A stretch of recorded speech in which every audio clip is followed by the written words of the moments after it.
Sería muy grave, queridos amigos, que por hablar de lo más urgente nos olvidemos de lo más importante. No hay duda ninguna de que tenemos que enfrentar y resolver el problema del coronavirus.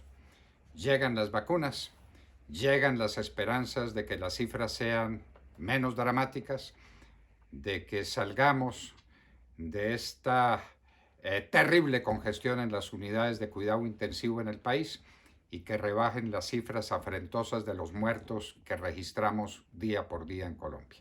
Hay que resolver el problema del coronavirus. Eso es de una urgencia absolutamente grave y tenemos que admitirlo, que así es. Pero lo más importante, ¿cuándo vamos a enfrentar lo más importante, que es la crisis económica que nos ha producido un gasto estatal desbordado, que nos ha producido una reducción dramática de las exportaciones en Colombia, que nos ha producido una caída frontal de la actividad económica durante muchos meses y que no tiene trazas de restablecerse tan pronto como quisiéramos? Las cifras están ahí, en la mano, la realidad está clara. En el último mes tuvimos un déficit de balanza comercial de 1.500 millones de dólares.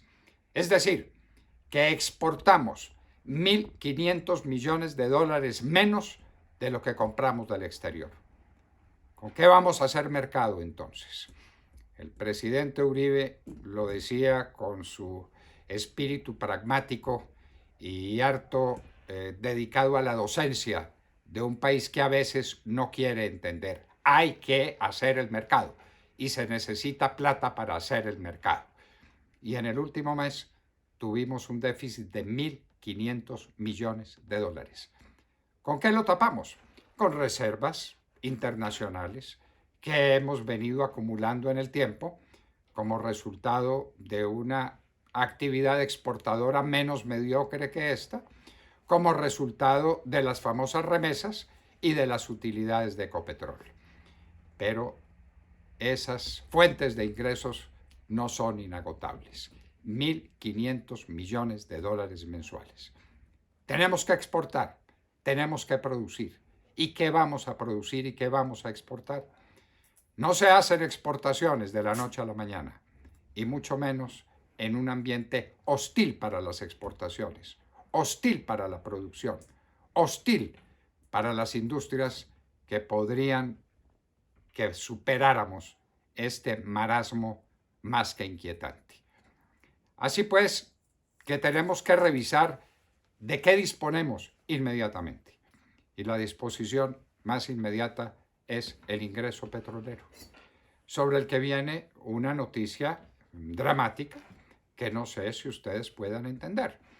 Entre el presidente Uribe y su ministro Ernesto Mejía dejaron instalada una producción de petróleo de más de 1 millón de barriles. Y estamos en 780.000 barriles. 200.000 barriles de petróleo menos por día. A la módica suma de $50, multipliquen ustedes $50 por 200.000 barriles por día y ese es un déficit. Déficit respecto a lo que tuvimos, déficit respecto a lo que produjimos, déficit respecto a una realidad que ahí estaba presente.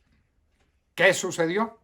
Pues sucedió simplemente que tuvimos una mala política petrolera, que nos dedicamos a acorralar a los inversionistas petroleros y hemos tenido una caída de la inversión petrolera de 8.000 millones de dólares al año a 2.000 millones de dólares.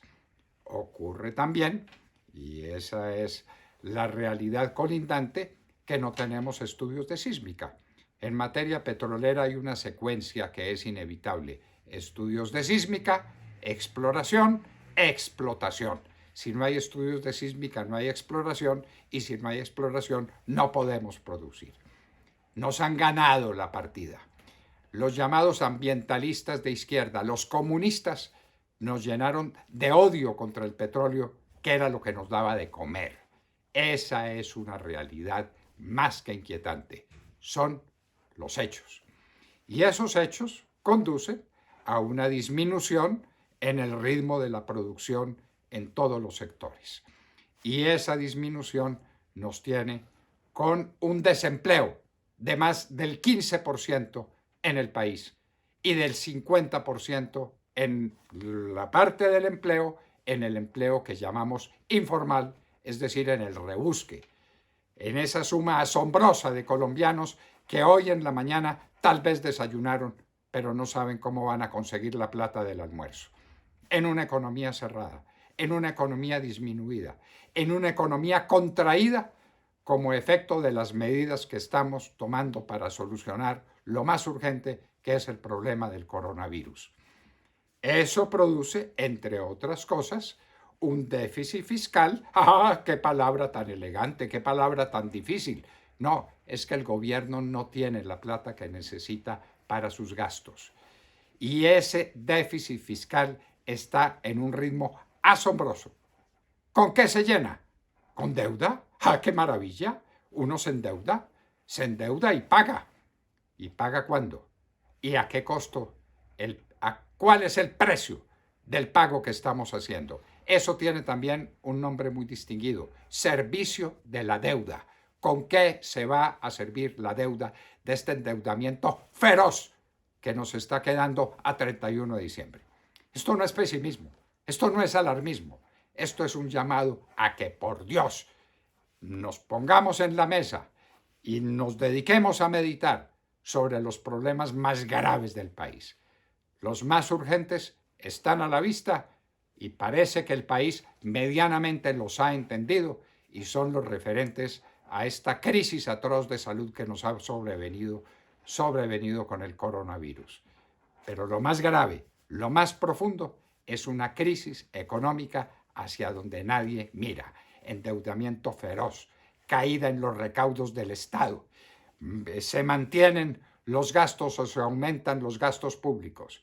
Y en medio de todo, la siembra feroz del narcotráfico que sigue cada vez más pujante.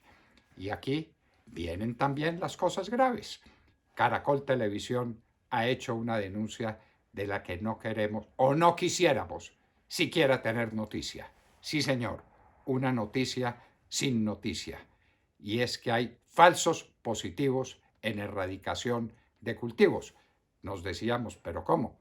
Si se erradican más de 100.000 hectáreas de cultivos, ¿por qué nos aparecen los mismos cultivos al terminar el año? Porque no hay erradicación. Porque se negocia entre el grupo militar que tiene que dirigir la erradicación y los dueños de los cultivos. Usted erradíqueme media hectárea y yo digo que me erradicó 5. ¿Será eso posible? Señores, los problemas urgentes del país, los problemas más graves, están quedando a la deriva. ¿Qué tenemos? Alguna atención a los problemas más urgentes que tienen que ser resueltos.